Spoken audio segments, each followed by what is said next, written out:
Good morning students. Last lecture में हमने fifth chapter start किया था, that is homogeneous linear equation. तो वहाँ पर हमने सीखा था कि हम होमोजीनियस लीनियर इक्वेशन को किसमें कन्वर्ट कर लेते हैं, linear differential equation with constant coefficients में क्या सब्स्टिट्यूशन यूज करते हो, x is equal to e raise the power z। फिर हमने एक्सरसाइज फर्स्ट के कुछ एक क्वेश्चंस किए थे। आज उसी एक्सरसाइज के कुछ क्वेश्चंस हम और करेंगे। So let us start. सबसे पहले हम कर रहे हैं फिफ्थ क्वेश्चन का फर्स्ट पार्ट। स्टेटमेंट देखो क्या है, x power 4 capital D power 4 plus 6x cube D cube plus 9x square D square plus 3xt plus 1y is equal to 1 plus log x whole square. अब देखो यहाँ पर जो ये कैपिटल D है ये क्या होगा, d by d x. Given differential equation को ही यहाँ पर ऑलरेडी सिंबॉलिक फॉर्म में लिखकर हमें दिया गया है, तो यहाँ ये कैपिटल D क्या डिनोट कर रहा है, d बाई डी एक्स। ठीक है, चलिए क्या करना है, हमें इसको कन्वर्ट करना है और उसके लिए हम x को क्या पुट करेंगे, e raise the power z या z को log x। और जब हम x को e पावर z पुट करते हैं तो x dy by d x, जो कि यहाँ पर अब हम कैसे लिखेंगे, x कैपिटल dy किसमें बदल जाता है, dy बाई dz में। अब dy बाई dz को हम d डैश y से डिनोट कर रहे हैं, dy से तो कर नहीं सकते क्योंकि स्टेटमेंट में गिवन है। तो हम यहाँ क्या करेंगे कि d बाई dz जो हमारा ऑपरेटर है, अब उसको d से नहीं किससे डिनोट कर दो, d डैश से। तो फर्स्ट ऑर्डर वाली term x dy will convert into d dash y।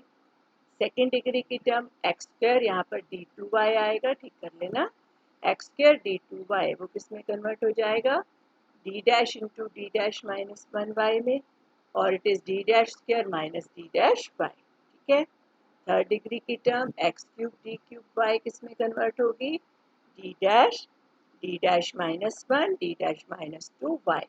और अगर हम देखो इन दोनों को मल्टीप्लाई करें क्या मिलेगा, d dash square minus 3d dash plus 2, और उसको d डैश से थ्रू आउट मल्टीप्लाई कर दें तो ये टर्म सिंप्लीफाई होकर बनेगी d dash cube minus 3d dash square plus 2d dash, right, और बाहर क्या लिख लेंगे, y। इसी तरह जो फोर्थ डिग्री की टर्म है वो क्या बनेगी, d dash minus 1 d dash minus 2 d dash minus 3y। पहले तीनों को अभी हमने ऊपर मल्टीप्लाई किया हुआ है, यहाँ पर वो लिख लेते हैं, d dash cube minus 3d dash square plus 2d dash, इससे मल्टीप्लाई करोगे d डैश माइनस 3 से। Let us multiply these two, ये बनेगा d डैश की power 4 minus 3d dash cube, फिर इन दोनों को मल्टीप्लाई किया तो minus 3d dash cube minus minus plus 9d dash square, ये टर्म आ गई। फिर आएगा 2d डैश स्क्वायर और लास्ट टर्म आ जाएगी माइनस 6d डैश, बाहर है y। टर्म्स को रिकलेक्ट कर लो, यू हैव d डैश की पावर 4 माइनस 3 हो गया minus 6d dash cube, 9 plus 2 हुआ 11d dash square minus 6d dash y। ये फोर्थ डिग्री की टर्म आ गई। तो सारी टर्म्स आ गई, गिवन डिफरेंशियल इक्वेशन में पुट करते हैं।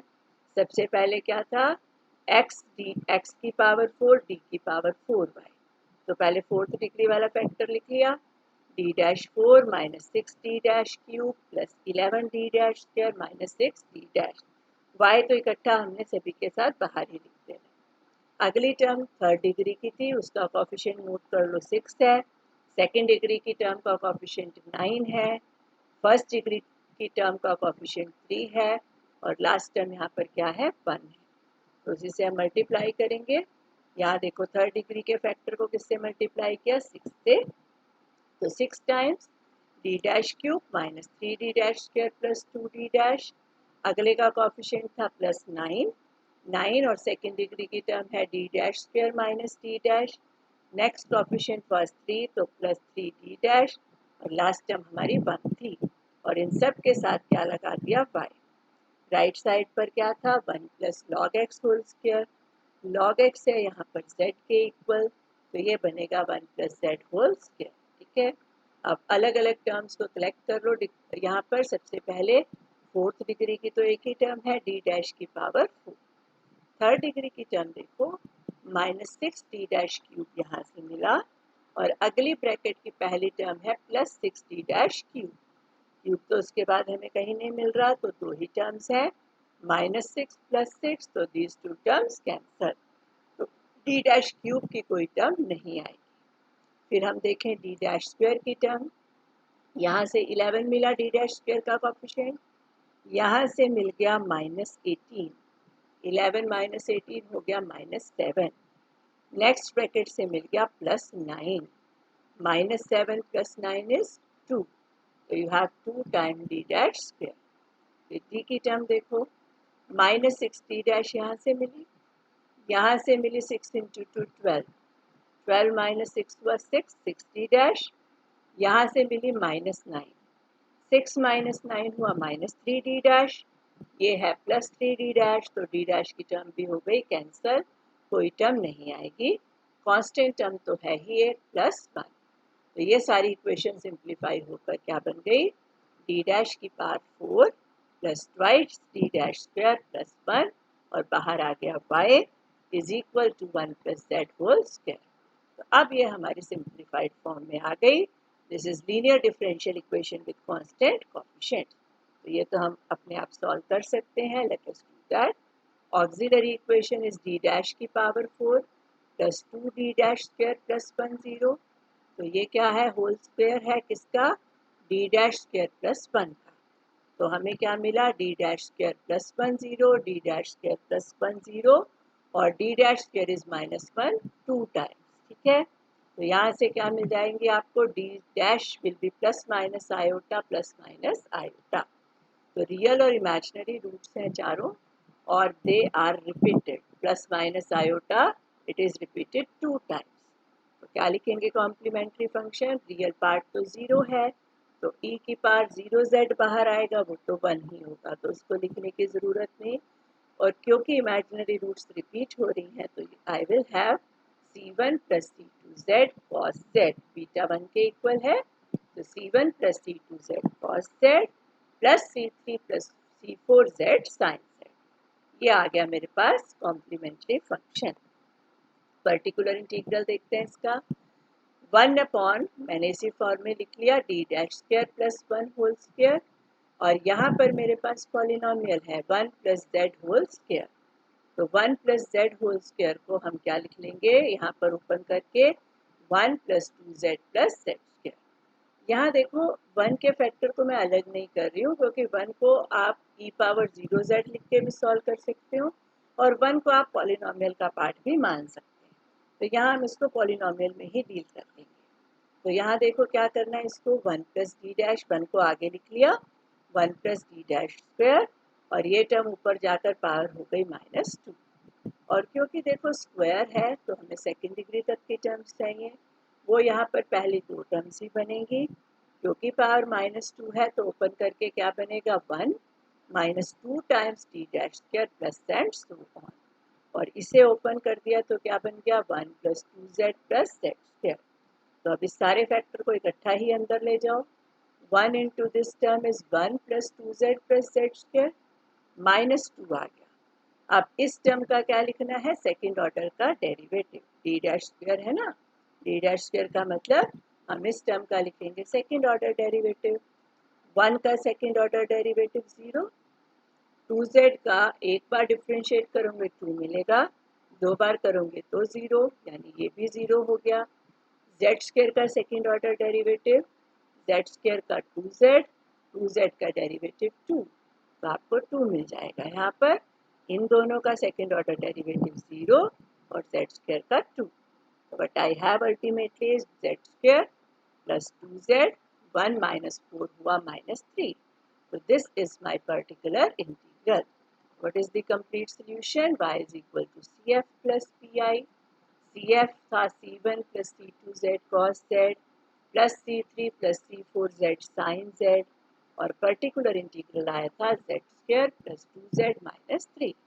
अब वापस z को इन टर्म्स ऑफ x लिखेंगे, तो C1 plus C2 z होता है log x, C1 plus C2 log x cos of log x plus C3 plus C4 log x sin of log x plus log x whole square plus 2 log x minus 3। तो ये हो गया हमारा complete solution.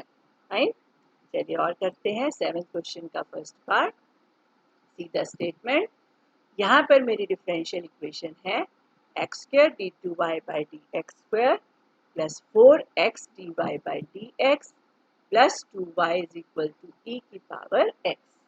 सबसे पहले x को e power z या z को log x पुट करें तो x dy by dx will convert into dy where capital D is equal to d by dz। इसी तरह x square d2y by dx square क्या बनता है d d minus 1y और d square minus d into y। Let us put the values here। d square minus d आएगा, यहाँ पर plus 4d plus 2 और y सभी के साथ हमने बाहर कॉमन ले लेना है। राइट हैंड साइड पर देखो क्या है e की पावर x और x है e की पावर z, तो राइट साइड पे बनेगा e की पावर z। तो ये एक ऐसा फंक्शन हो गया जिसके लिए हमने कोई रूल नहीं पढ़ा है, तो इसको तो हमें डिफरेंट वे में करना पड़ेगा। ठीक है, चलिए पहले ये देखो क्या बन गया। It is d square plus 3d plus 2y is equal to e power z। तो यहाँ पर पहले हमारी इक्वेशन कन्वर्ट हो गई into linear differential equation with constant coefficients में। Let us solve it. पहले हम क्या निकाल देंगे जल्दी से, कॉम्प्लीमेंट्री फंक्शन। ऑक्सिलरी इक्वेशन है d square plus 3d plus 2 0, factors बने d plus 2 d plus 1 0, d की दो वैल्यूज हो गई -2 और -1। रियल और डिस्टिंक्ट रूट्स हैं तो कॉम्प्लीमेंट्री फंक्शन हो गया c1 e की power -2z plus c2 e की power -z। Now we find particular integral.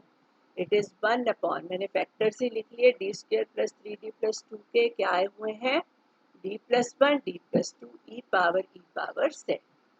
अब क्योंकि इसके लिए मेरे पास रूल कोई नहीं है तो हम इसको क्या करेंगे, जो हमने सेकेंड एक्सरसाइज से पहले रिजल्ट किया था उसका यूज करेंगे। सबसे पहले आप इन दोनों को पार्शियल फ्रैक्शन से सेपरेट कर लो तो you can see that easily बन जाता है। इन दोनों फैक्टर्स में देखो लीनियर फैक्टर्स हैं, कितने का डिफरेंस है 1 का डिफरेंस है, तो जिसका डेनोमिनेटर छोटा है वो पहले लिखी 1 अपॉन डी प्लस 1 माइनस आया 1 अपॉन डी प्लस 2।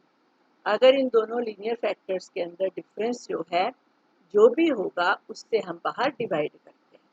जैसे इन दोनों में अभी डिफरेंस 1 का है तो बाहर 1 से डिवाइड करोगे, उसको तो लिखने की ज़रूरत नहीं है। अगर मान लो यहाँ पर d प्लस 1 और यहाँ पर d प्लस 3 होता, टू फैक्टर्स का डिफरेंस है तो बाहर किससे डिवाइड करते हम 2 से, बाहर आता 1/2।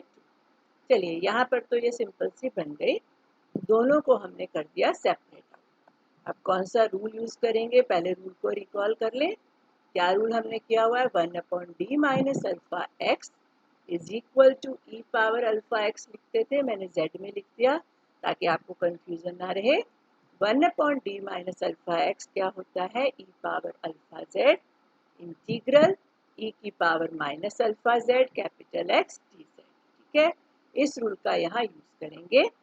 पहले वाले में अल्फा क्या है कंपेयर करो, यहाँ d माइनस अल्फा है जबकि यहाँ d प्लस 1 है, तो इन दोनों को हम कंपेयर करें तो प्लस 1 इज माइनस अल्फा, तो अल्फा क्या हुआ -1। इसी तरह इन दोनों को कंपेयर करो तो प्लस 2 इज माइनस अल्फा, तो अल्फा हुआ -2। तो दो केसेस में है मेरे पास, एक में अल्फा क्या है -1 और एक में अल्फा क्या है -2। Let us use this rule. यहाँ पर अल्फा -1 है तो आएगा e की पावर -z इंटीग्रल e की power z z D minus, यहाँ पर अल्फा -2 है तो क्या लिखेंगे e की पावर -2z इंटीग्रल, तो अंदर में अपोजिट साइन के साथ e पावर 2z, साथ में आ गया e पावर z डी। समझ आ गई ये वाला स्टेप के इस रूल से यूज किया। अब मैंने जब इसको इंटीग्रेट करना है तो आई विल सब्स्टिट्यूट। क्या सब्स्टिट्यूशन डालेंगे, e पावर z को हम t पुट कर देंगे। अगर e पावर z t है तो e पावर z dz क्या हो गया, इक्वल टू का साइन डाल देना, it is equal to dt। यहाँ पर इक्वल टू का साइन रह गया तो डाल देना। ठीक है, चलिए अब पर्टिकुलर इंटीग्रल लिखते हैं। जो इंटीग्रल के बाहर है उसको एज इट इज लिख लो, उसको चेंज करने की जरूरत नहीं है। e पावर -z इंटीग्रेशन में देखो ये टर्म बनी e की पावर t और e पावर z dz क्या था, dt था, तो ये बनेगा e power t dt। Second में देखो ये वाली टर्म एज इट इज लिख दी, माइनस e की पावर माइनस 2z, यहाँ पर e की पावर 2z था, तो e पावर z dz तो dt बन जाएगा, एक e पावर z बचेगा जिसको हम t रखते हैं, तो यहाँ बनेगा t और ये टर्म है e की पावर t, तो t into e power t। Fine, ये कन्वर्ट हो गया। अब तो सिंपल है, e पावर t की integration e power t, right, minus e की पावर माइनस 2z, इसको जल्दी से इंटीग्रेट कर दिया by parts, t as it is, e power t की integration e power t, minus integral t का डेरिवेटिव 1, सेकेंड फंक्शन की integral e power t dt, और जब इसको इंटीग्रेट करेंगे तो वापस मिल गया e पावर t। ठीक है, अब t को वापस रख दो e पावर z, तो यू हैव e की पावर माइनस z, e की पावर z माइनस e की पावर माइनस 2z, और ये टर्म बनी हुई है e power t t minus 1, e power z minus 1। Bracket open की सेकेंड वाली देखते हैं, पहली term as it is e power minus z, e power z माइनस, जब ब्रैकेट ओपन करेंगे इन दोनों को मल्टीप्लाई करके आ गया e power minus z, e power z minus minus plus e power minus 2z, e power z, ये दोनों टर्म्स इक्वल और अपोजिट हैं, कैंसिल हो गई, तो पर्टिकुलर इंटीग्रल आ गया e की पावर माइनस 2z, e की पावर z। ठीक है, what is my complete solution, y is cf plus pi, values put की, y is c1 e power minus 2z plus c2 e power minus z plus e power minus 2z e power z, वापस रख दो e power z को x, तो ये होगा c1 x की power minus 2 plus c2 x inverse plus x की power minus 2 e power x, तो ये आ गया हमारे पास कंप्लीट सॉल्यूशन। तो इस तरह से हमें करना है कि अगर राइट हैंड साइड आपका स्टैंडर्ड फंक्शन ना बने, लीनियर फैक्टर्स हो वहाँ पर, तो उनको सेपरेट आउट करो और इस रूल को यूज करो। ठीक है, चलिए नेक्स्ट क्वेश्चन करते हैं, 8th क्वेश्चन, लास्ट क्वेश्चन है ये 6th का इसका। The statement is x square d two y by d x square minus 3x dy by d x plus 4y is equal to x, और given हमें conditions हैं कि जब y 0 है तो x 1, और जब जब x 1 है तो y 0, और जब x e है तो y क्या है, e स्क्वायर। तो हमें इन कंडीशंस को यूज करके आर्बिट्रेरी कांस्टेंट्स कैलकुलेट करने होंगे and then will give the particular solution. Fine, तो ये आ गया मेरे पास डिफरेंशियल इक्वेशन, x को e बार z पुट किया एंड ऑल दैट, तो इक्वेशन ये देखो, ये टर्म बनेगी d square minus t minus 3t plus 4y is equal to x, x is e power z। Simple सी इक्वेशन बन रही है, देखो क्या बन गई है, d square minus 4d plus 4 times y is e power z। ये काम तो अब आप कर सकते हो खुद भी, तो ऑक्सिलरी इक्वेशन क्या हुई, it is d minus 2 whole square is equal to 0, d हो गया 2 and 2, रियल और रिपीटेड रूट्स हैं, तो कॉम्प्लीमेंट्री फंक्शन हुआ c1 प्लस c2z e की पावर 2z, राइट। और पर्टिकुलर इंटीग्रल देखो क्या बनेगा, 1 अपॉन, इसको हमने d माइनस 2 होल स्क्वायर ले लिया, e पावर यहाँ पर e पावर, ठीक है, e पावर क्या था राइट साइड में z, तो d को 1 पुट करेंगे, 1 माइनस 2 हुआ माइनस 1, माइनस 1 का स्क्वायर हुआ प्लस, तो पर्टिकुलर इंटीग्रल आया e पावर z। तो क्वेश्चन तो बिल्कुल ही सिंपल था, तो कंप्लीट सोल्यूशन है y is equal to c f plus p i, और y is equal to c1 plus c2z e power 2z plus e power z। e power z को x और z को log x put करो, तो y c1 plus c2 log x into x square plus x, ये तो आ गया complete solution. अब हम क्या करेंगे, कंडीशंस को पुट करके c1 और c2 को कैलकुलेट करेंगे। पहली कंडीशन ये थी कि जब x 1 है तो y 0, clear, y 0 x 1, x को 1 पुट करेंगे, log 1 इज 0, तो ये टर्म 0 हो गई, c1 1 स्क्वायर इज 1, ये टर्म बनी c1 प्लस में आ गया 1, तो C1 प्लस 1 0, तो C1 कैलकुलेट हो गया -1। ठीक है। दूसरी कंडीशन ये थी कि जब x e है तो y क्या है, e square. When x is e, y is e square. Put करो इसमें, देखो जब आप x को e पुट करेंगे log e 1 होता है, राइट। तो ये बनेगा e square is equal to C1 plus C2 e square plus e। x को e पुट करेंगे, ठीक है। This is what you get. C1 की वैल्यू डाल दो, C1 था -1। तो अब क्या करना है, C2 की टर्म एक तरफ, बाकी टर्म्स दूसरी तरफ। इस ब्रैकेट को ओपन करोगे, पहली टर्म हुई -e square, -e square left में क्या प्लस का हो गया, तो it is e square plus e square यानी 2e square, plus e left में जाकर माइनस का हो गया, तो 2e square minus e, right पर है गया C2 इंटू e स्क्वायर। तो C2 निकालने के लिए e स्क्वायर से डिवाइड कर दो, तो यहाँ 2 बचेगा, माइनस क्या आएगा, e upon e square, that is 1 by e। तो C1 is -1, C2 is 2, -1 upon e। Complete solution में पुट कर दो and this is our answer. C1 की जगह -1 और C2 की जगह क्या पुट किया, 2 -1 अपॉन। ठीक है। तो इसके साथ आपकी फर्स्ट एक्सरसाइज कंप्लीट हो गई है। सारे रिमेनिंग क्वेश्चंस आपने अच्छे से करने हैं and do all the exam.